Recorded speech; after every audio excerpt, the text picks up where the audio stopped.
Donald Trump is making inroads with black voters, and the media is going nuts about it. We're going to give you all the details there. Plus, Joe Biden freezes on stage again. Obama has to usher him off, and the media immediately starts lying about it. We'll show you the truth. Plus, Cori Bush is absolutely insane. She's now a faith healer. We'll give you all the details. Because, if I'm the Lord, if I'm the Holy Spirit, I'm going to operate through Cori Bush. Yeah, that's what I'm going to do. Oh, and CNN thinks you're stupid for accurately calling our country a constitutional republic instead of a democracy. And, well, it sort of flew back in their face. We got all that and a whole lot more. We're brought to you by the Electronic Payments Coalition. I'm Larry O'Cotter. You can call me Larry. Hey there, and we are live streaming right now across multiple platforms, including, of course, where our home is with our live chat crew at Rumble. And if you may have noticed, I am in our Oklahoma studios as I am reporting to you for the next couple of weeks live from the heartland of this great country where you can't walk 10 feet without tripping over a MAGA hat. And I love it. Thanks so much for being a part of our show. Thanks for supporting. Thanks for liking. Thanks for commenting. Thanks for sharing the link to the video that you're watching right now across all social media platforms. It really helps us get the word out as our show has been growing exponentially, and it's all thanks to you. You rock. All right, so the president of the United States was at a fundraiser in Los Angeles. Now, not sure why he was there, I'll be honest with you. I mean, other than to raise money. You see, he was in Italy, and we saw him all week, embarrassing us on the world stage. Then the next stop was supposed to be to Switzerland, which is a country just north of Italy, by the way. Where they were having a summit about the Ukraine war. Instead of flying the president, a couple hundred miles to Switzerland, they flew him all the way halfway around the world to Los Angeles for a fundraiser, and they flew Kamala Harris in from Washington to Switzerland for that summit because she's representing us, because she's a great mind when it comes to war and strategy. God, we are so screwed. Anyway, that brings us back to Los Angeles at the fundraiser, and he had another one of those moments on stage where he just locked up and froze. You can see how the New York Post reported on it. New York Post right there. Biden appears to freeze up, has to be let off stage by Obama at Megabucks LA fundraiser. Now, we're going to get to Obama's involvement in all of this in just a few moments, but this was amazing how the rapid response across the left-wing media sphere sprang into action. Here's the Daily Beast dutifully doing their job. White House fumes as Trump world's latest cheap fake video. Look at, they even have the red print there. Not again. Not again. Oh, what are you, children? The sub-headline from Brett Bachman, night editor. Boy, that's quite a title. Another deceptively cut video of President Joe Biden is being circulated by right-wing pundits and media outlets, and the White House is not happy. Deceptively cut. Now, that's a fascinating phrase. Listen, both sides can't be right here. We're going to have to take a look at the evidence in front of us, and we're going to have to determine whether, in fact, Joe Biden did freeze on stage, or if it was a, how do you put it? Deceptively cut video to make it look like Joe Biden froze on stage. First, though, let's remind you how we got here. Just a week ago, Joe Biden was celebrating the Juneteenth celebration 10 days early at the White House, and there was a bunch of funky music playing. I want you to look at this video here. You'll see Kamala Harris and her husband. What's his name? Bruce, Lance, RuPaul? Not sure. And then you've got this dude wearing a dress with a beard. I think that's the next guy in charge of nuclear secrets in the Biden administration. Who knows? But watch how everybody's dancing along, moving along, groove into the beat. Even Doug Emhoff is doing the white man overbite. And look at the president. Now, I want you to remember what he looks like here, because this is exactly how he looked at the fundraiser. Look, expressionless, almost with terror on his face, looking around as if he's lost, not able to move. While everybody else is partying, everybody else is clapping, this guy finally notices that he's in a state of rigor mortis, so he puts an arm around his shoulder to try to, there, yeah, okay, thanks for snapping me out of it, buddy. There, I'll give you a fist bump. Thanks, Barack.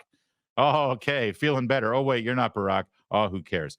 Now, of course, this comes right after this moment in Italy at the G7, where all of the world leaders are looking at this paratrooper, and something catches Joe Biden's eye. We're told later that it was another paratrooper, and he starts walking towards it. And immediately you can see the other world leaders mobilizing. They're giving each other hand signals. And Moroni, the prime minister of Italy, she rocks. She comes over, saves the day, and try to sort of saves him and brings him back to the living world. Everyone else is sort of covering. He puts on his sunglasses so you can't see the dead look in his eyes. Now, this is what we saw across last week, not to mention when he met Pope Francis and smashed his forehead against the pontiff's forehead. Boy, you know, the vicar of Christ is sitting there thinking to himself, can we go back to the ring kissing thing? I much prefer that to this old decrepit man who's younger than me, drooling all over my beautiful white vestments and sticking his forehead against mine. That's creepy as hell. All right, so that brings us to the fundraiser. Now, our friend Libs of TikTok has a video here that was shared to show exactly what the New York Post was talking about. Remember, the New York Post says Joe Biden appears to freeze on stage. Barack Obama has to save him. Now, this is the video that Daily Beast says is deceptively edited. Now, I'm no video expert, except that I am, in fact, a video expert. And I can assure you, as you watch this video, it's 42 seconds long, there are literally no edits. So when they say deceptively edited, deceptively cut, I'm not sure what they're talking about because there's literally no cuts and no edits.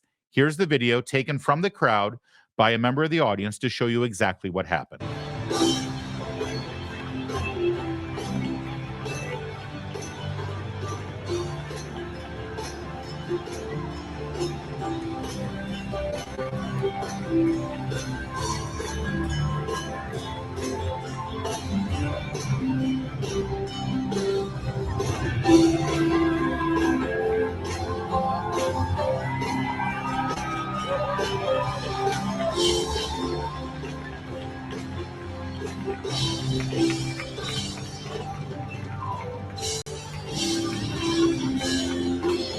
All right. Now, you saw there were no edits. There were no cuts. There were no changes in the shot at all. So right there, we already know that this pushback from the Daily Beast, where it says another deceptively cut video of President Joe Biden, well, we know that that's a lie, don't we? Because there were no cuts.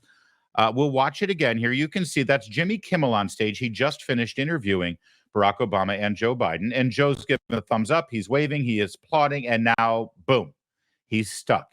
He's frozen. He can't move. He can't change his expression. And Barack Obama reaches over, grabs him by the hand, and stunningly pulls him out of his trance. Then he walks him off stage with a very patronizing, demeaning pat on the shoulder saying, "It's okay, Grandpa. We're going to get you to bed now. You've done your job. Let's not forget who's really in charge here. Let's not forget who's really running the show." That was Barack Obama enjoying his third term, hoping to get his fourth term. Now, Rufus Gifford on X, again, pushed back on this New York Post headline. Rufus Gifford is a finance chair for the Biden-Harris campaign, so something tells me he may have a vested interest in this story. He says nothing remotely close to this actually happened. Now, we just showed you the video. And he says nothing remotely close happened.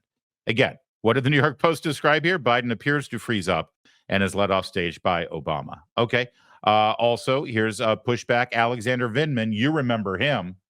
He's a Democrat operative. His brother is running for Congress, highly placed. He, I assure you, will get like national security advisor or, you know, some sort of Pentagon position if Joe Biden were to win. He says rag propaganda garbage, pissing into the wind because New York City will still vote Biden bigly. He's so clever. That's Alexander Vindman. Over here, we've got Andrew Bates. Andrew Bates, as you can see, is the White House senior deputy press secretary, deputy assistant to the president. He says, fresh off being fact-checked by at least 6 mainstream outlets for lying about POTUS with cheap fakes, Rupert Murdoch's sad little super PAC, the New York Post, is back to disrespecting its readers and itself. Once again, their ethical standards could deal with a little unfreezing. Now, I've shown you the video. I've showed you exactly what the New York Post saw and what we all saw. But here we've got people connected to the president of the United States pushing back and trying to say that what you saw isn't true. It's deceptive. Then they got their social media influencers involved. Here's David Hogg, the moron young Gen Zer who has become a Harvard student and an activist. He says, for the record, this did not happen and it's a total lie. Oh, it's for the record this time. That's good to know. Over here, we've got Harry Sisson. Good God. This guy is literally a paid operative. He gets paid by the Biden campaign or by the DNC as a social media influencer to spread lies on X and on TikTok. MAGA is lying again. The new lie is that Biden had to be led off stage by Obama and that he froze, but that is completely false. Completely false, he says. This video shows what actually happened and is not some selectively edited garbage. The lies don't stop from MAGA. Again, you saw the video. It's not edited at all, let alone selectively edited.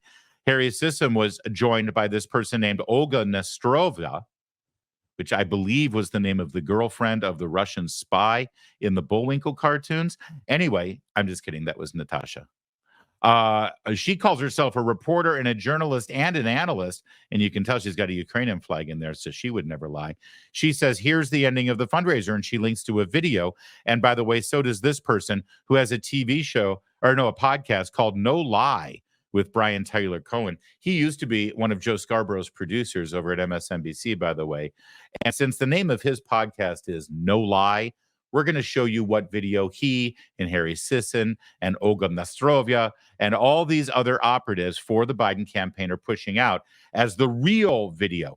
And they claim this is not deceptively edited. So let's take a look at their video that is completely pure, true, the unadulterated truth about what really happened, because apparently what I showed you has been doctored in some way. All right, let's take a look. I'm going to keep it on mute so I can describe what we're seeing together. Now, once again, seems like the same scene. There's Jimmy Kimmel. There's Joe Biden. Here's Barack Obama. Oh, wait a second. I just saw that. Did you see that? They switched to a different camera. Now, that tells you something. It tells you, number one, that this isn't just an organic video from someone in the audience. This is actually the produced video approved by the Biden-Harris campaign. Interesting. And it also tells you that they're going to be switching from camera to camera to camera to show you the ending. So let's see. Now, again, the unedited video, they tell you, tells you the truth.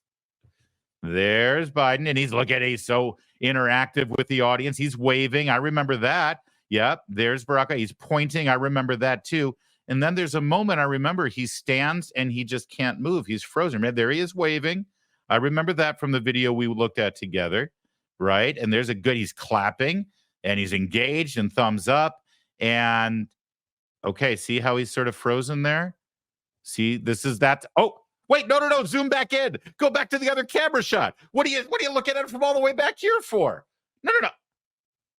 Wait, I missed where Barack Obama grabs him by the hand and leads him off stage because, well, hold on. Oh, and there's the logo. Nothing more to see here. Let's just take a look at Biden-Harris. Did you see what I saw? The second he froze, they went to a wide shot. They edited a wide shot. Here, take a look again. Here's Obama. He's keeping a close eye on Joe, isn't he? Yep. And there's Joe. He's waving. He's waving. He's clapping. He's looking. He stares. He sees something. Frozen. Go to the wide shot. Boom. Now here's where Obama reaches and grabs his hand. You can barely see it there. And then leads him off the stage. Now, we're told by all of our bettors in the media and in the Biden-Harris campaign that that's the real video that isn't deceptively edited or cut. I'll remind you again. Here is the original video that we just showed you from an audience member from the angle where you can actually see the truth. And I ask you, who's deceptively editing? Who's cutting things? Who's lying to you? Frozen. Obama notices. Frozen. Grabs him by the hand. Pulls him along. Snaps him out of it. Ushers him off stage. End of video. I mean, again, you tell me. With the video that we just looked at together that inspired the New York Post article, inspired so many of us on X and other social media platforms over the weekend to say, good God, what is the matter with this man? We can't. And this, again, comes off the heels of the Juneteenth thing, comes off sticking his forehead on the Pope's forehead like he's got Velcro or something, comes after wandering off in the middle of the field with all the other world leaders and having to be ushered back to the shot with the paratroopers in front of him. Incident after incident after incident, the same thing seems to happen. He gets distracted and frozen. He has no idea where he is. And yet we're told that we're the liars, that we're deceiving you, that we've got deceptive edits, even though the video had no edits at all. Somebody's lying. Somebody's lying. I'll let you decide. But one other thing about this video that I want to point out, Barack Obama didn't have to do what he did. Obama understands stagecraft. He understands how to handle himself in front of an audience. He understands how things are conveyed to a camera. If anything, he is a master at manipulating images and telling stories with images. Him grabbing his hand like that, pulling him, ushering him on stage, and then the patronizing, condescending pat on the back. Boy, there's a story there. There's a lot of stories there that we can all extrapolate from what we saw. I don't know about you, but you will never be able to convince me that this first term of Joe Biden is not actually orchestrated and coordinated as a third term of Barack Obama. That move right there was way too natural, way too instinctive, and relays a message. Don't worry, guys. I'm really in charge here. That's okay, Joe. You're doing your duty, and I appreciate it. It's good that you're standing up here. We gotta put on this show for everybody, but we know who's really running things. And with the stories that come out of D.C., the fact that Barack Obama still hasn't moved out of Washington, D.C., even though he has not been president for 7 years, it is absolutely astounding and unprecedented. He claimed he was staying in D.C. because his daughter was still going to graduate high school, and she's long gone. And yet, he and his wife are still here. Former key people from his administration work in the Biden administration. He lives just 3 miles from the White House, and on a regular basis, there are people from the White House at his house. This has been reported on in the past. It continues to go on. And to me, that's that sign, that body language that you saw from Barack Obama there in that video. It says one of two things, if not both. The first is to these fundraisers, don't worry, guys, I got this. A vote for him is really a vote for me. We're running things. Or it could also be, since Barack Obama is not stupid, and the fact that he did that and let the cameras see him do that, maybe that's his way of signaling the people at the DNC that it's time to begin the process to get this guy off the stage. Here, I'm going to walk him off just to send you all that signal. Either way, we know that the New York Post correctly reported the story and the Daily Beast by saying that was a deceptively edited video. Well, they're just a bunch of lying hacks. Hey, can your savings weather an economic storm? Have you considered that recently? Think about what you've put away for the future. Inflation, as we know and have discovered, can render cash worthless. Real estate can crash just like it did in 2008. Economies built on a mountain of debt can fall like a house of cards. There are very few physical assets you can invest in that can stand the test of time. Gold has withstood as a valued form of money for millennia. It's why people are flocking to it now and why Birch Gold is busier than ever. Through a little-known tax loophole, Birch Gold lets you convert a retirement account into a tax-sheltered IRA in physical gold. And the best part, it doesn't cost you a penny out of pocket. To learn more, text my name, Larry, to 989898 and claim your free info kit on gold. Let me ask you again. Can your IRA or your 401k weather an economic storm? If not, call the people I trust, Birch Gold. Text Larry, Larry, to 989898 and secure your savings today. CNN sent a man on the street to interview Trump supporters and ask them a simple question. Is America a democracy? Now, of course, anybody who got through a basic high school civics class, do they still have high school civics classes? I'm not sure about that. But if they still do have high school civics classes, you know that the answer to that question is, of course not. We're a constitutional republic. We use democracy to choose our representatives, but we are a constitutional republic. If we were a democracy, then we wouldn't have an electoral college. If we were a democracy, we wouldn't have the Senate represented by 2 individuals per state, regardless of the population of that Senate. See, we're not a democracy. We're a constitutional republic. It sets us apart from a lot of the other countries around the world who have much less stable governments on an ongoing basis.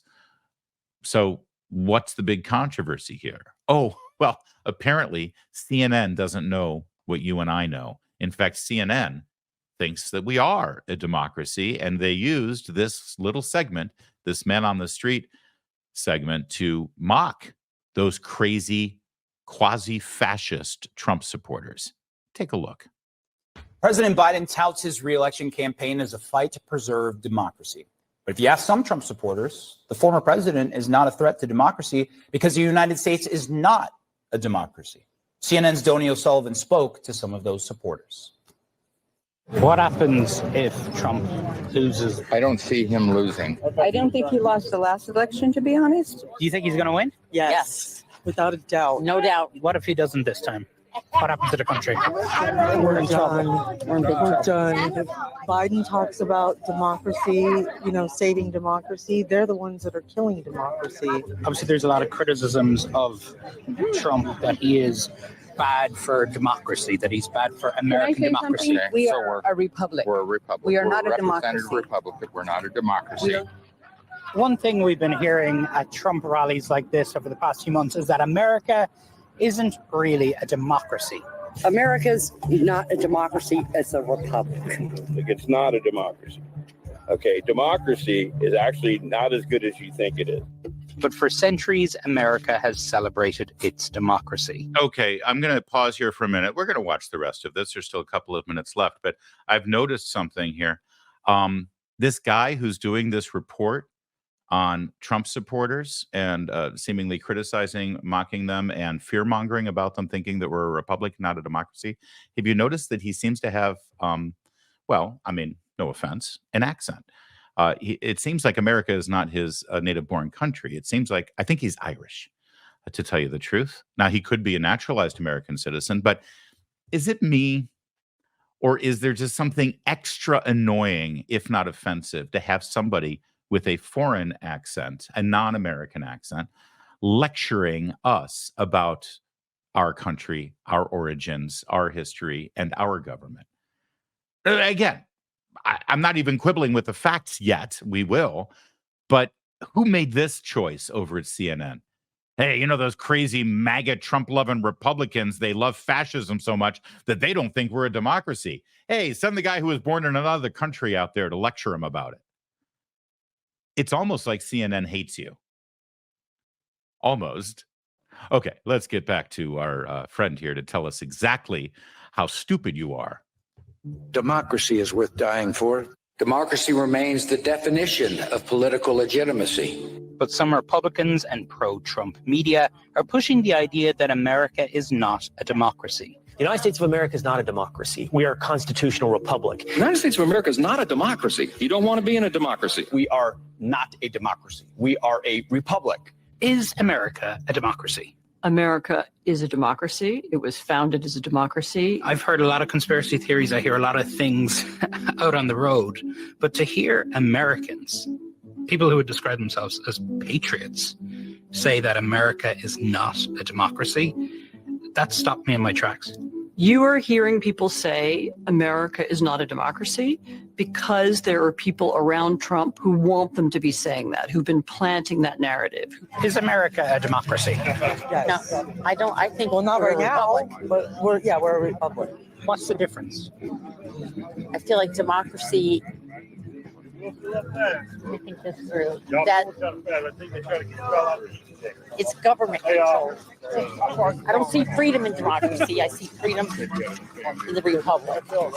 Honestly, the word democracy and the word republic have often been used interchangeably. All right, so I want to jump in here because I might be able to add some clarity. By the way, I do love that we need an expert on this. Get a former Washington Post reporter and someone who's written articles claiming that America is moving toward fascism. Let's get Ann Applebaum as our expert. They didn't get Mark Levin as an expert. Did you notice?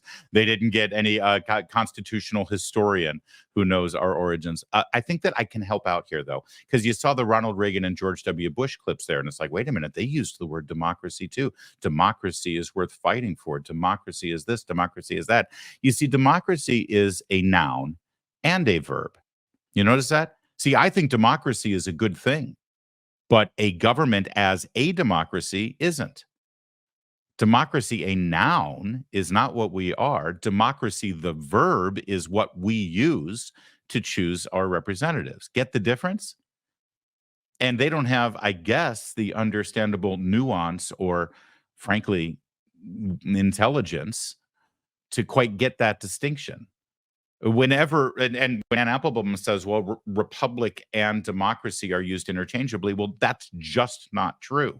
And we'll get to that in a moment, because you know how I know it's not true? I've read our founding fathers who formed this country, and they were very, very, very much concerned about a majority rule tyranny that would run roughshod over the minority in this country. In fact, if you want us to be a democracy and you care about the rights of minorities, you've got some cross purposes there.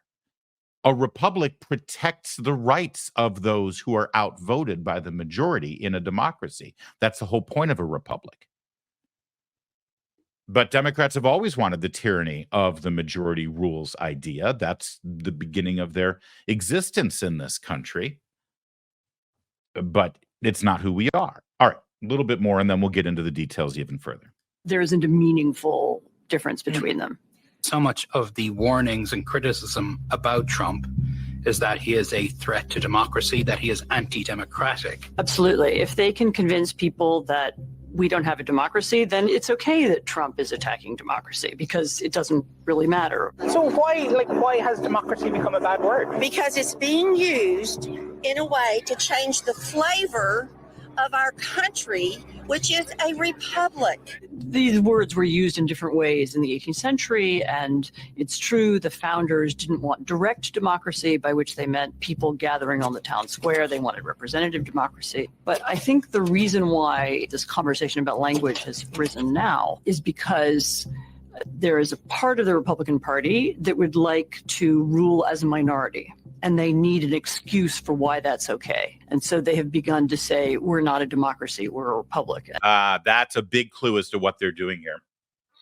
Excuse me. You see, in the last several presidential elections, going back to 2008, every single presidential election, the Democrat has won the popular vote in our country. In 2004, George W. Bush did win the popular vote closely. But honestly, before that, a Republican had not won the majority of the popular vote in a country going all the way back to 1988, George W. Bush's father.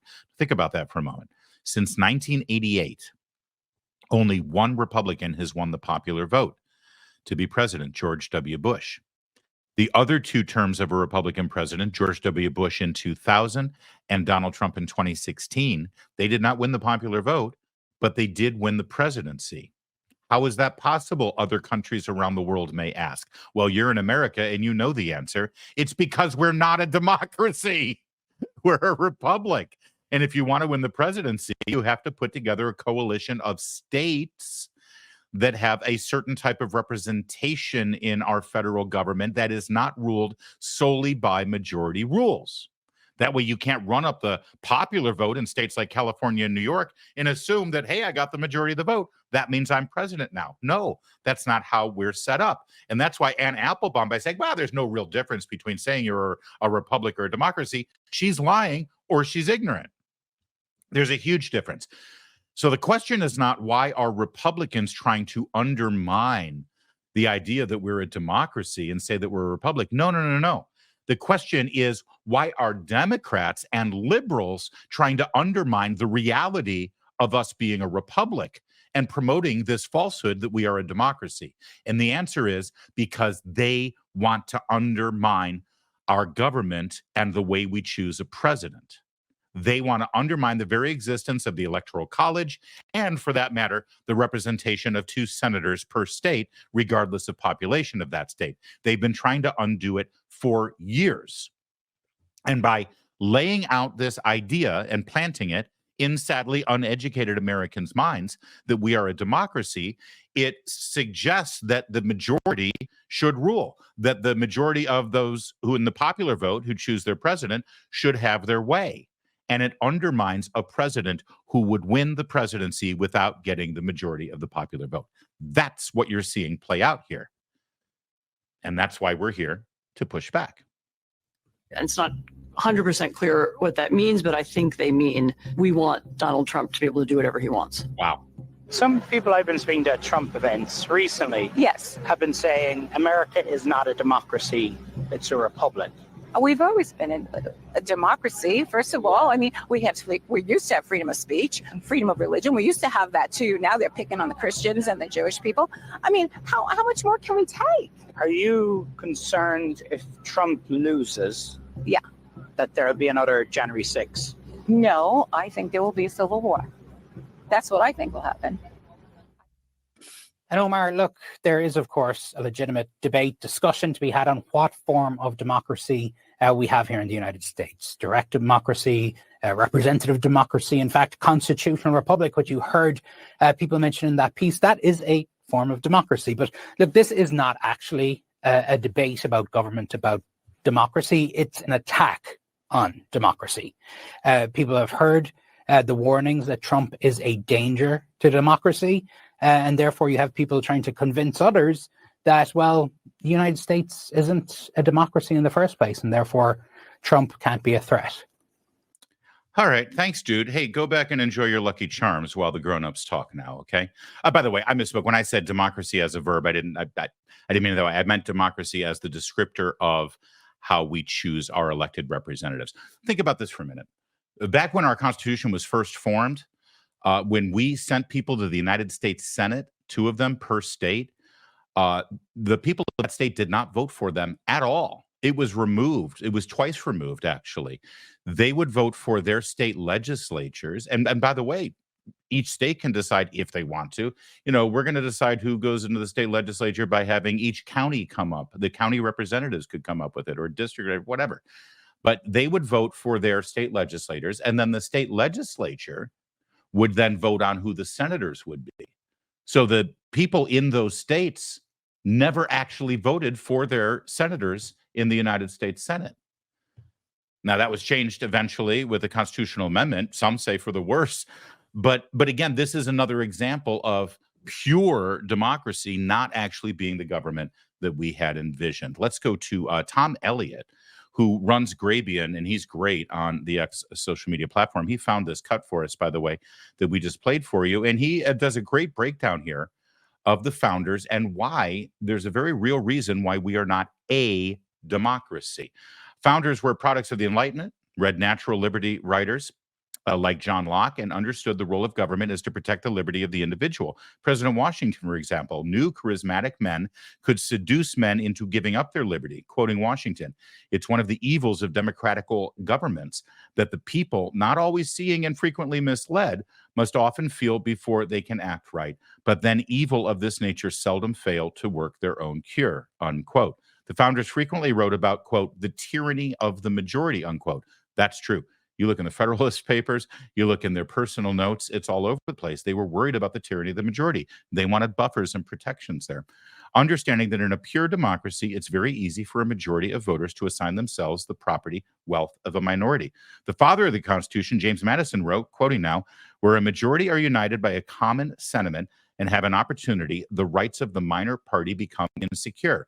Elsewhere, he warned, quote, "Democracies have ever been spectacles of turbulence and contention, have ever been found incompatible with personal security or the rights of property, and have in general been as short in their lives as they have been violent in their deaths," unquote. In other words, when you do have a pure democracy, or you have fewer layers of protection of pure democracy and having a protection for those in the minority in a country so that they have due representation as well, so that radical change cannot follow the whims of the electorate, and the majority therein, when you have more protections from a pure democracy, you actually have a more stable government.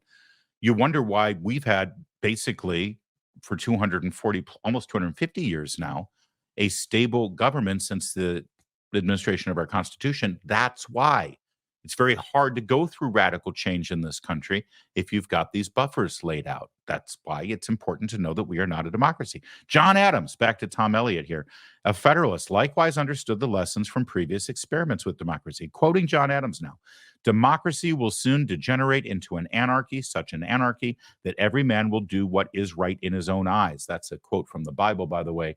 If you read Judges and you hear every man doing what's right in their own eyes, it doesn't end well. It doesn't end well at all. No man's life or property or reputation or liberty will be secure, and every one of these will soon mold itself into a system of subordination of all the moral virtues and intellectual abilities, all the powers of wealth, beauty, wit, and science, to the wanton pleasures, the capricious will, and the execrable cruelty of one or a very few. Well, that sounds like San Francisco. It sounds like the Democrats' dream. It sounds like Gavin Newsom's California. That tells you why we aren't, in fact, a democracy. Moving on with Tom Elliott, everywhere in the Constitution, you see protections against large groups ganging up against smaller groups, which is why every state has 2 senators, regardless of population, and why the Electoral College is designed to protect federalism and not one man, one vote. This isn't about majority rules. Never has been. And CNN doesn't understand that. Beyond CNN not understanding that, though, it's even worse. They decide to make you think that there's something wrong with you for thinking that. Oh, forget about thinking that, for knowing that, for knowing the reality of our country and its founding and why we are set up the way we are, and knowing inherently that it is superior to having majority rule or the tyranny of the majority or mob rule or whatever you want to call it. CNN is trying to convey to you and to others around the world that you're evil, that you're a fascist, that you want Trump to come in and be a dictator. And it's actually quite the opposite. It's a lot easier to get a dictator when you are a democracy. We are actually in favor of having protections from that, because ultimately we, the voters, through our elected representatives who are selected via democratic means, are there to protect our rights, our God-given rights, from the government taking them.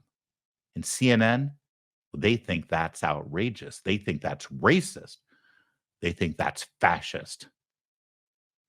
Thankfully, with social media still available to some of us, CNN got a pretty good lesson across the board, and it was a beautiful thing to behold. I don't think CNN's going to be trying this. In fact, we saved that video just in case it disappears sooner rather than later. Hey, millions of Americans use and earn credit card rewards, and corporate megastores, they want to take those rewards away from you. Rewards we use on groceries and school supplies, cash back to save on gas or grow our small businesses, travel miles we use to make memories. Travel miles I'm using right now to make memories with my family. Why would they want to take those away from you? Well, this is called the Durbin-Marshall credit card bill, and it would eliminate credit card rewards. No more travel miles, no more cash back. When lawmakers help corporate megastores line their pockets, American families pay for it. Tell your senator to oppose the Durbin-Marshall credit card bill. I want you to go to the website handsoffmyrewards.com and take action today. You'll get more information about this bill, and then you'll be able to communicate directly with your senator or your representative. Again, handsoffmyrewards.com. This weekend, we were reminded again the deadly consequences of Joe Biden's horrific border policies. This time, it was the rape and murder of a woman in Maryland. The sheriff of the county in which this crime took place held a press conference laying out exactly what happened. Rachel was not his first victim. And it's my understanding that this suspect, this monster, fled to the United States illegally after committing the brutal murder of a young woman in El Salvador a month early in January of 2023. Once in our country and likely emboldened by his anonymity, he brutally attacked a 9-year-old girl and her mother during a home invasion in March of 2023 in Los Angeles. And as everyone I believe is aware, that was our first DNA match linking Rachel's case to the Los Angeles case. It has been a fear of mine that once we identified this suspect, the result would be exactly this. And I want to now direct these comments to 1600 Pennsylvania Avenue and to every member in both chambers of Congress. We are 1,800 miles away here in Harford County. We are 1,800 miles away from the southern border, and the American citizens are not safe because of failed immigration policies. This is the second time in just 2 years that an innocent Harford County woman has lost her life to a criminal in our country illegally. Let me repeat that. 1,800 miles from the southern border, and this is the second woman in our county to be killed by an illegal alien. Suspects, in both cases, they are suspects from El Salvador with ties to criminal gangs. Should not be happening. Victor Hernandez did not come here to make a better life for himself or for his family. He came here to escape the crime he committed in El Salvador. He came here and murdered Rachel, and God willing, no one else. But that should have never been allowed to happen. That's Sheriff Jeff Mahler. He is the sheriff of Harford County in Maryland. And, well, it looks like it's another Lake and Riley situation. A Salvadoran in the country illegally. And by the way, he first tried to cross the border. He was caught miraculously back in 2023. He was turned away, but then he walked through a porous part of the border and was able to stay here, committed crimes, got away, and now, thankfully, thanks to the cooperation of many law enforcement agencies, including the FBI, who were tough on sometimes, but were really tough on the political FBI in Washington, D.C., but the actual field agents in Tulsa, Oklahoma ended up being the ones who could connect the dots, find this guy through DNA cross tests, and now he's in custody and will face justice for his crimes. But the bottom line is, like Lake and Riley in Georgia, this woman in Maryland shouldn't be dead today. She should be alive. She should be with her husband and 5 children. She's dead because a criminal was allowed into this country, a criminal who should have never been here. These are the direct results of the lack of security on our border, the lack of a wall, the lack of protection. And we've got over 10 million who have crossed into this country and allowed to stay. And it's about to get a lot worse. How can it get worse? Well, CBS News is now reporting something that many conservative lawmakers on Capitol Hill and other commentators have been reporting on for months now. The Biden administration is making plans to announce one of the largest immigration relief programs in recent history. Hold on there. Let's pause for a second. What does that mean? An immigration relief program? What have you ever heard that term before? I love it when they make up new words in the English language or combinations of words. Immigration relief program. So we need a program to relieve people of immigration, provide them immigration relief. Is immigration a burden in some way that requires relief on an individual? It makes no sense. But of course, if you're in the mainstream American corporate-owned media, your job is to not make sense and put words together that make things sound really wonderful when in fact it's a bowl full of poop. When you click on the link, you find out exactly what they mean by immigration relief. It's amnesty. Amnesty for people in this country illegally. Amnesty for people who have come into this country and as their first gesture as a brand new resident, they broke our laws and continue to break our laws. Now, if Joe Biden and his administration proposed an amnesty program, he would lose probably 49 out of 50 states. California, you can never count on them. But of course, they can't risk losing votes by saying that they're going to have an amnesty program. So it's not amnesty anymore, guys. It's, how'd CBS put it? Immigration relief. Well, I feel better about that. It's about time immigrants had some relief. One of the largest immigration relief programs in recent history, developing a policy that would offer legal status to hundreds of thousands of immigrants living in the country without proper documents. Oh, they're just not proper documents. That's all.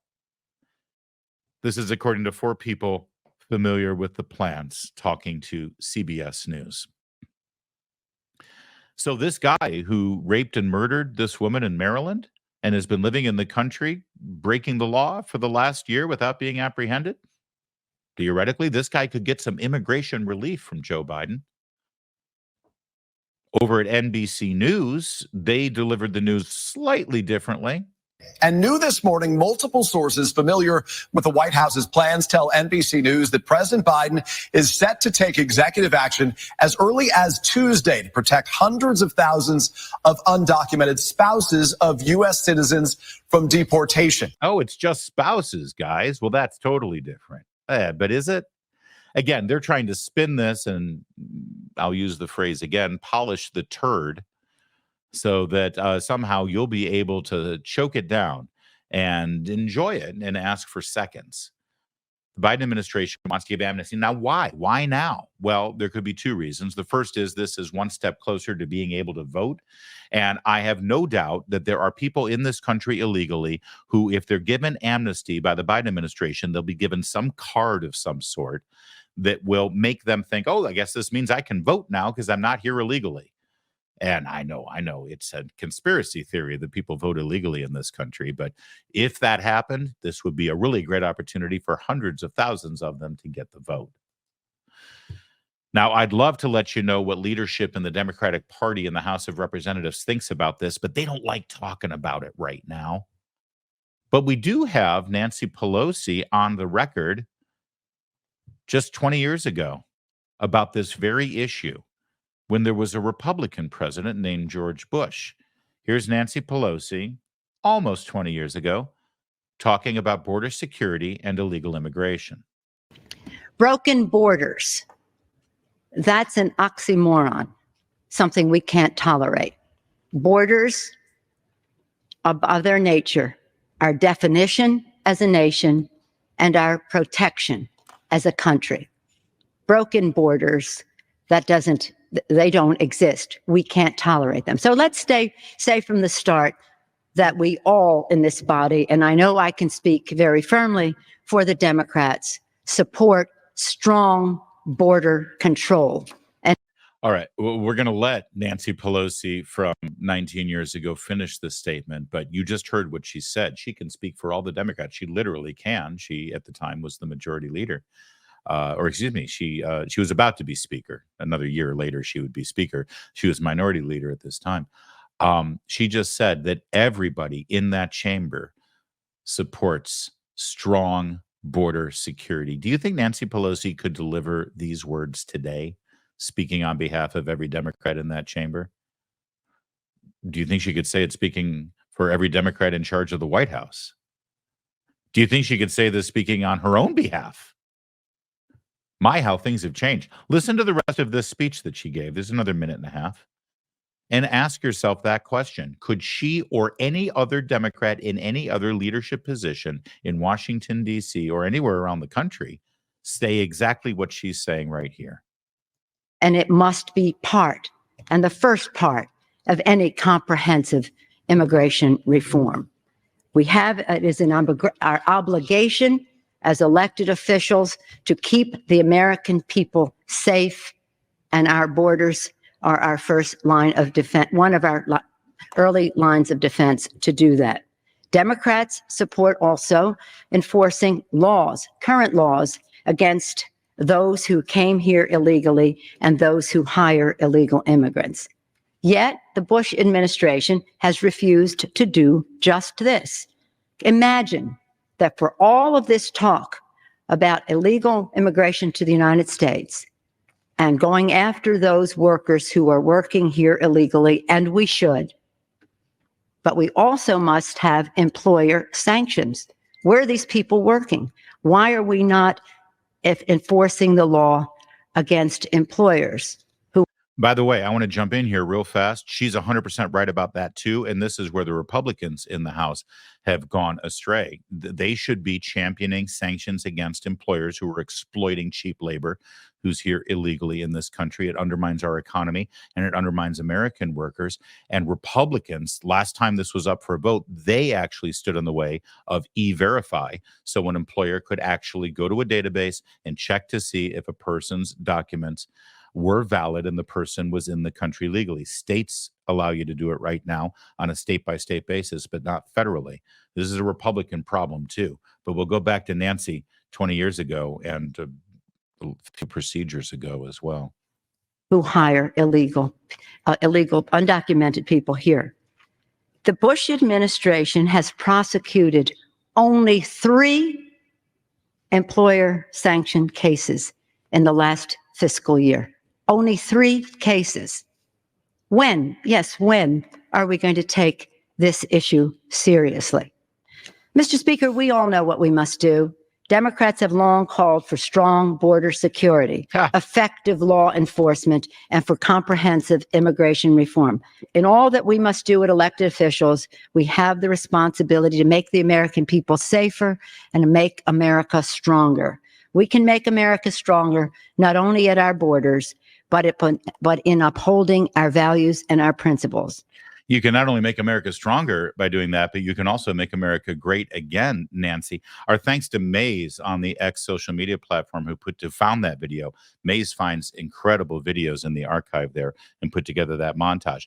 I can only imagine that in 2005, a Democrat sitting in his high-rise high above Central Park West in Trump Tower named Donald Trump was watching the Speaker of the House and saying, "You betcha, Nancy, I'm on board with that.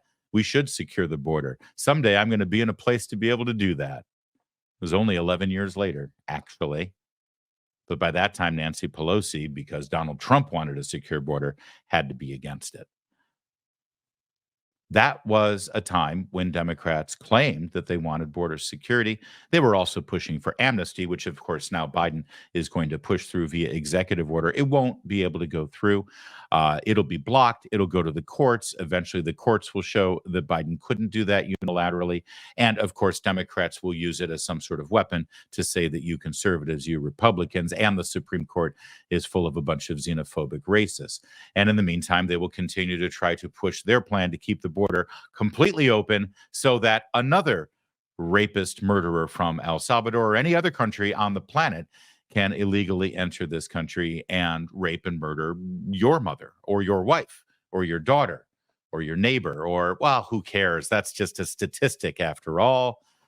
We have a country to ruin. Donald Trump was in Detroit, and he gave remarks to multiple groups, including a group of predominantly African-American voters who flocked there to hear something new.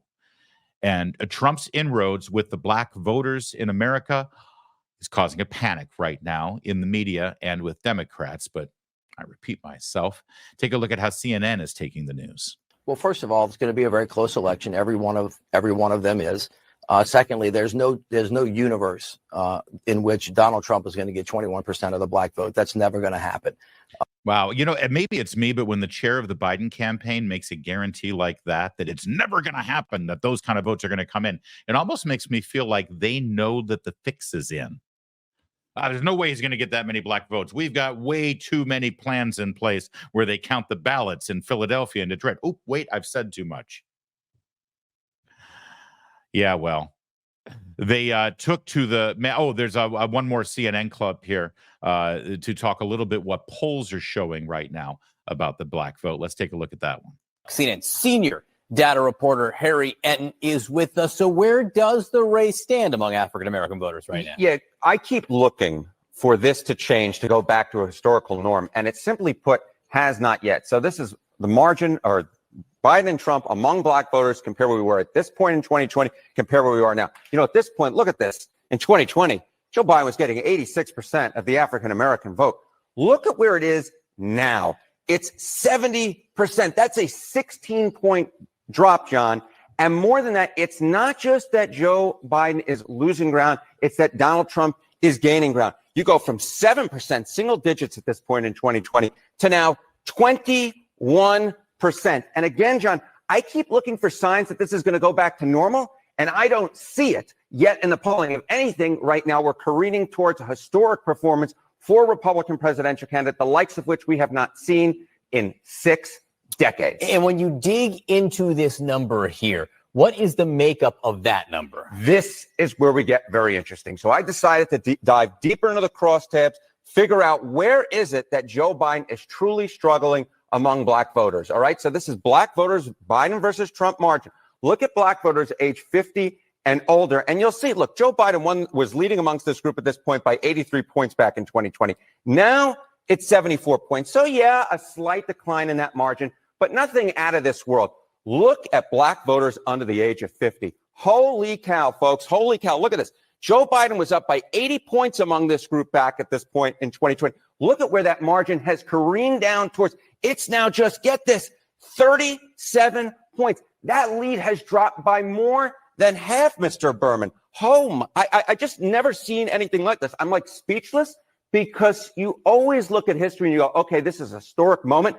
If this polling is anywhere near correct, we are looking at a historic moment right now where black voters under the age of 50, which have historically been such a big part of the Democratic coalition, are leaving it in droves. That's just amazing to watch, isn't it? And there's more, but I hope they're both wearing adult diapers, because it's not going to end well. They are so freaking out and weeing in their pants because of this, because they know what a danger it is. And break it down for a minute, because here's the one thing they don't say. Why is he basically somewhat stable with black voters 50 and older, but why are 50 and under voters suddenly just completely leaving Joe Biden and going elsewhere? And well, the answer is obvious, isn't it? Black voters, like white voters, like Latino voters, like Asian voters, like Arab voters, like, Lithuanian voters. If they're under 50, they're all doing the same thing. They're working, they're raising their family, they're paying bills, they're getting gas in their car, they're buying eggs and milk. And they're also entrusting their children to a public school system that isn't going to keep sexual secrets from the parents of those children. They're all living in the exact same country, whatever their race is, and they see exactly what's happening here. Now, a news anchor who is paid to stand in front of a green screen and make little circles on it and talk about numbers, they don't understand, because they're living in a bubble. But you get it. We all get it. The fact is, I'm shocked that the number is as strong as it is right now with young voters. Joe Biden has ruined the economic futures for those particular voters 50 and under, and they're old enough to remember just 3.5 years ago and how different it was. All right, let's see if these CNN guys ever get to that point. That is a huge drop over a 4-year period, at least right now. All right, what's the impact of third-party candidacies here? Robert Kennedy Jr. Yeah, all right, so obviously we have third-party candidates this year, with the two major party candidates being so disliked. All right, so this is black voters, Biden versus Trump in the battleground states. This was according to a poll last month from the New York Times, Siena College. Again, looks very similar to what we see nationally, right? Joe Biden at 63, a very poor position for a Democratic candidate. Donald Trump at 23%. If we add Robert F. Kennedy Jr. to this, look where Joe Biden drops to. Less than half the vote among black voters, less than half the vote among black voters in the battleground states. Donald Trump drops as well to 14%, so not quite nearly as historic. But look at this, RFK with 11%. You basically have a legitimate sort of three-way race here. Yeah, Joe Biden well ahead, but with less than 50% of the vote. John, I never thought I would see something like this among black voters. And for those questioning who Robert Kennedy would hurt more, at least in these numbers, in this measurement right here, Biden loses 14, Trump loses 9. So it's clearly Joe Biden. It's exactly right. It seems to me this is, yes, it's partially a artifact of Donald Trump perhaps being better liked among black voters, but it's also a real artifact of Joe Biden being significantly less liked among black voters than he was 4 years ago. All right, a couple of things here. First of all, it's not about Trump being better liked. It's about Trump being less hated, because they don't believe the lies that are being told about him. But also, have you noticed something that they've left out here? Boy, I love catching CNN being deceitful. In a two-way race, it's 63 to 23. That's a total of 86. I did that in my head. Math is hard. But if you look at the third parties, it says Robert Kennedy actually not running as a third party, he's running as an independent. It works out to 64%, right? So over here, you've got 86%. Over here, it's 64%. So why the difference? Where are the other voters? You see, there are other third party candidates. When they opened it up to third parties, they also had Jill Stein and they had Cornel West. Cornel West is an African-American professor at Princeton who sees racism in a plate of broccoli, and they're leaving him off of here. Isn't that remarkable? Isn't it remarkable that CNN is supposedly informing its viewers about problems Joe Biden has with the black vote? And when they open up the poll to third parties, they only show one person, Robert F. Kennedy Jr., and not Cornel West. I wonder why that is. Why would CNN leave out the black candidate from this poll? Weird, isn't it? Also, by the way, as you see the way CNN reports on politics and reports on the presidential election, it's important to point out that CNN will be moderating a debate between Joe Biden and Donald Trump. And by the way, the only way they could get Joe Biden to agree to do that debate is if they promise not to let Robert F. Kennedy Jr. or Cornel West or Jill Stein on the stage as well. Isn't that remarkable? It's almost like CNN is not, couldn't possibly be true. Over on MSNBC, they decided instead of just looking at numbers on a screen and acting clueless, they would have decided to take a microphone out and actually talk to, are you ready for it? Black people. Black people don't hate Donald Trump. Let's see how that worked out. Worry you at all?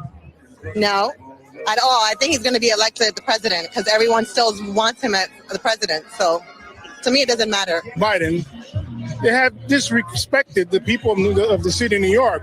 This was the best city in the world. We're not the great apple anymore. We're not the big apple. We are the rotten apple. Biden went on the Charlemagne the God show and said, "You ain't black if you don't vote for him." I'm black because that's what how I was born and what I am. And Trump is the man that can save this country. Period. So interesting to talk to those voters, Anna, and multiple people actually mentioned that Charlemagne the God interview. I did press back with some of those folks, mentioning some of Trump's rhetoric that's been seen as racist and bigoted. They said they don't have a problem with that. They view his actions over his words in terms of what they feel he can do for their community. Again, the economy, those pocketbook issues over and over again, top of the list. It's I love when they report on black voters who vote for a Republican or vote for Donald Trump as if they're space aliens, as if they're reporting on some sort of bizarre, newly discovered zoo animal that they don't quite understand. And they're so condescending and so insulting to those voters. But just take a look one more time. This is my favorite part of the wrap up of this segment. so interesting to talk to those voters on. So interesting. I've never met anyone like it. It's so fascinating that they think a certain way, even though their skin color is, well, you know, I mean, those people are all supposed to think exactly alike, aren't they? That's what I was told in journalism school. All right, go ahead. And multiple people actually mentioned that Charlemagne the God interview. I did press back with some of those folks, mentioning some of Trump's rhetoric that's been. I pressed back on some of those people mentioning Trump's rhetoric. In other words, I argued with them and said, what are you doing? Don't you know Trump's a racist? Because she's a reporter.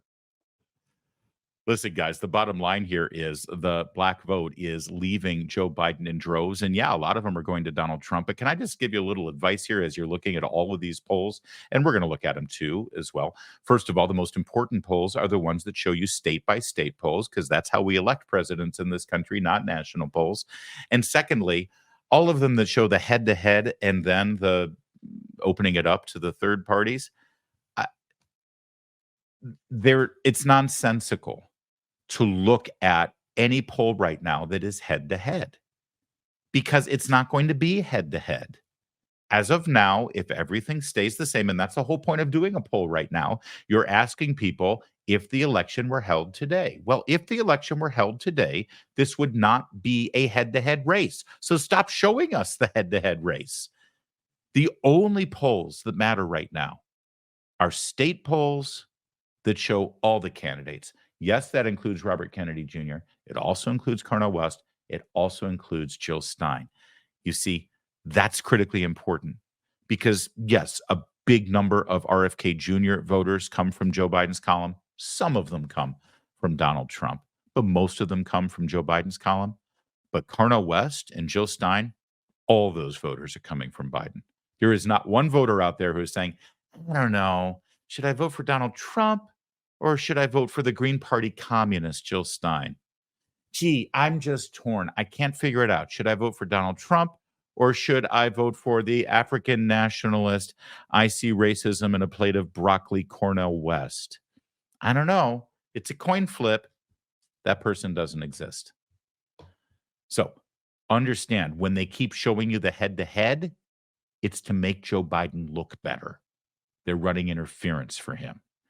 Every poll that you should pay attention to, if you're paying attention to polls this far out, should only be state by state and with all the candidates represented. And in those races, Trump does even better. Cori Bush is a congresswoman from the St. Louis area in Missouri. She's a member of the Squad, don't you know? She came to political power after the lie that was told about the killing of Michael Brown in Ferguson, Missouri. You remember all of the riots and demonstrations and hands up, don't shoot. It was a lie. The police officer defended himself, was protecting himself from a violent young man named Michael Brown. He had to use his firearm to defend himself, which is his duty and responsibility. And Michael Brown died in the aftermath. But that didn't stop Cori Bush from claiming racism, systemic racism, don't you know, and winning that congressional seat. And she's been entrenched there since then. Well, she wrote an autobiography last year where some fascinating things came out, some revelations that I don't think any of us would have thought about Cori Bush. Margaret O'Brien over at Firing Line at PBS, she interviewed Cori Bush and she brought out stuff she saw in this book from over a year ago. And this one little moment really caught our eye. Take a look. You're a pastor. Yes. You write about healing through faith. At one point, you came across a woman with, quote, several visible tumors on her torso. Tell me what happened. So at that time, I, along with a group of friends, we would go out on the street and just meet with people and pray with people and offer them food. And this lady came to us and she had these tumors. I mean, she wanted us to like feel them. And I just remember I put my hand on her and my hand just began to move. And the lumps that were there were no longer there. And she was so happy and she like went on about her day. And I never saw her again. So you think the tumors disappeared? I do. And this woman was unhoused. She's someone who, had been sleeping in the shelters and sleeping on the street. If I can speak a prayer and I can believe what I believe and you believe that this will help you, then why not offer that to people? Because I know prayer has helped me. As a trained nurse, you're a member of the medical community. How do you think about those spiritual healings versus medical healings? Yeah, spiritual healing it's a part of what you believe, and the medical healing it's a similar thing because I'm going to believe that this treatment that this doctor is giving me is going to help me in my situation. And so as the nurse, I am following the doctor's instructions and giving them whatever the doctor says that they should have. And also for those patients that would say, would you also pray with me? I would pray with them. And so it's the same thing that I would do on the street. What do you say to people who are likely to disbelieve that story? They're not the woman that had the tumors. Well, I mean, I guess that's fair to say. All right, so listen. I believe that if the Lord wants to heal someone from an ailment, the Lord can do that. I believe if God wants to heal someone, they can use a third party to do it. I mean, it's in Scripture, after all. We know that the apostles were able to do this. In fact, Jesus says that he would transmit these powers to the apostles. We know in the Old Testament as well, many of the prophets were able to heal people, even bring them back from the dead. So if God wants to do this, God's absolutely going to do this, and I ain't going to argue about it. Although, I would question, based on what we know from Holy Scripture and the Lord's use of individuals here on this planet to heal the sick, the infirmed, and the dying, whether they would choose someone whether God would choose someone like Cori Bush to be the instrument of their great miraculous spiritual powers. Would God decide that it's time to heal someone of their tumors? So I'm going to pick this woman who wants abortion to be legal right up to the moment of birth, in every case, in any case, no questions asked. If God wanted to do it, he could do that. He is sovereign. He can make those choices. Everything we know about God suggests that maybe Cori Bush is not going to be the instrument of his miracles. I may be being controversial by saying that, but it's just a hunch. Even more importantly, taking God out of the equation for a second and talking about how the media and the press deal with politicians who talk about their deeply held religious beliefs. Cori Bush wrote that in a book, I believe in 2022, and it went completely unnoticed. Nobody commented, nobody said anything about Cori Bush claiming that she cured a woman with multiple tumors just by putting her hand on her and praying. But when Mike Johnson became Speaker of the House and said this, to take good care of it. I want to tell all my colleagues here what I told the Republicans in that room last night. I don't believe there are any coincidences in a matter like this. I believe that Scripture, the Bible, is very clear that God is the one that raises up those in authority. He raised up each of you, all of us. And I believe that God has ordained and allowed each one of us to be brought here for this specific moment in this time. This is my belief. I believe that each one of us has a huge responsibility today to use the gifts that God has given us to serve the extraordinary people of this great country, and they deserve it. When Speaker of the House Mike Johnson proclaimed that he and each and every one of the members of Congress, including the Democrats, had all been put in the position they were in through God's plan. Oh, my Lord, did you see the reaction in the media? Did you see the hand-wringing, the screaming of, this is a theocracy. This guy thinks he's there because he's an instrument of God. What is he, a crusader? This is a holy war. This is insane. I mean, the editorials, the hand-wringing, the extra special roundtables on Jake Tapper's oh-so-serious political show on CNN, they were out of control, warning all of us of the right-wing fascist theocracy that Mike Johnson was going to usher in as Speaker of the House, when in fact he was accurately quoting exactly what Scripture says about our elected leaders and the people who are put into position over us. But they went nuts. But Cori Bush can be a faith healer on the street and cure people of their tumors. And it's a yawn. And let's not forget who Cori Bush is. This is Cori Bush when she's not out there healing people as the hand of God on the streets of St. Louis. She's saying this in a committee room in the House of Representatives. Despite this outcome, Republicans have used the special counsel's report to further their longstanding efforts to re-elect the former white supremacist in chief, Donald Trump, who faces 40 criminal charges related to the mishandling of classified documents, including obstruction of justice. The white supremacist in chief. Boy, can you just feel the charity, grace, and love of the Lord flowing through Congresswoman Bush in moments like that? Because you're looking to reelect the white supremacist in chief. Let's not also forget that Cori Bush, who wants to take your guns away from you and violate the Second Amendment, she's just fine making sure that she has armed security wherever she goes. She said this about the security she needs to make sure she gets the job done in Congress. You can't get that off. I'm going to make sure I have security because I know I have had attempts on my life and I have too much work to do. There are too many people that need help right now for me to allow that. So if I end up spending $200,000, if I spend $10 more on it, you know what? I get to be here to do the work. So suck it up, and defunding the police has to happen. We need to defund the police and put that money into social safety nets because we're trying to save lives. So you can't have a gun to protect yourself, and we need to defund the police so they can't be there to protect you. But I can spend however much money I need to protect myself because I have important work to do. Not you, me.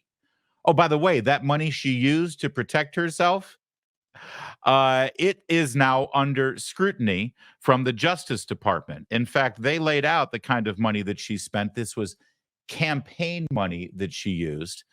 Remember when we were told you're not allowed to use money, whether it's campaign money or personal money, to pay somebody for a non-disclosure agreement? You know, they like to call it hush money. But Cori Bush can use $1,000 on security in January 21, another $5,000 on security for Nathaniel Davis in January. 4 days later, another $530. In February, another $7,700 for security counseling. You can see the tallies of this money. And the Justice Department is looking at it because a lot of that money that came from her campaign for security ended up going to the man she ended up marrying in 2023. Yeah, she married her top security guard that she funneled all that campaign money to provide security. Apparently, he was providing security in their bedroom as well, which is very important. It's a vulnerable time for Cori Bush. When the Justice Department announced that they were investigating this escapade and what appeared to be the laundering of campaign funds for personal use, Cori Bush. In recent months, right-wing organizations have lodged baseless complaints against me, peddling notions that I have misused campaign funds to pay for personal security services. That simply is not true. I have complied with all applicable laws and House rules and will continue to prioritize the rules that govern us as federal elected officials. In particular, the nature of these allegations have been around my husband's role on the campaign. In accordance with all applicable rules, I retained my husband as part of my security team to provide security services because he has had extensive experience in this area and is able to provide the necessary services at or below fair market rate. These frivolous complaints have resulted in a number of investigations, some of which are still ongoing. The Federal Election Commission and the House Committee on Ethics are currently reviewing the matter, as is the Department of Justice. We are fully cooperating in all these pending investigations. In September of last year, 2023, after conducting a months-long investigation, the Office of Congressional Ethics found no wrongdoing and voted unanimously to dismiss the case. I look forward to this same outcome from all impending investigations. And I am under no illusion that these right-wing organizations will stop politicizing and pursuing efforts to attack me and the work that the people of St. Louis sent me to Congress to do, to lead boldly, to legislate change my constituents can feel, and to save lives. Thank you. Have you spoken to a judge? Have you gone to the federal grand jury? I want to bring in NBC's Julie Sirkin on Capitol Hill. And so actually expanding on the statement that she gave that you read to us just a short time ago, Julie. Yeah, exactly. Yeah, exactly. Cori Bush explaining that the Justice Department is really just a right-wing group out to get her because, well, you know, racism. That's Cori Bush. She's a member of the squad. And after all that, you have to question whether she is legitimately a faith healer who uses the Spirit of our Lord to remove tumors from an infirmed woman who is dying. Could be true. I'm just saying. If you've got tumors, you might want to talk to a doctor. Because going to Cori Bush and asking her to pray over you might be equated with worshiping the statue of Baal. And you're going to have hellfire rain down on you. But, you know, listen, the Lord works in mysterious ways. I just don't think it's that mysterious. That's it for this time. And hey, thanks for watching on X for the first time in months. We're going to try to keep doing this on a regular basis. Good to see you all. Thank you for all the comments. I'll try to reply as much as possible. But we are out of time. In fact, we're over time. So in the meantime, we'll be back at the next time. I'm Larry O'Connor. You can call me Larry.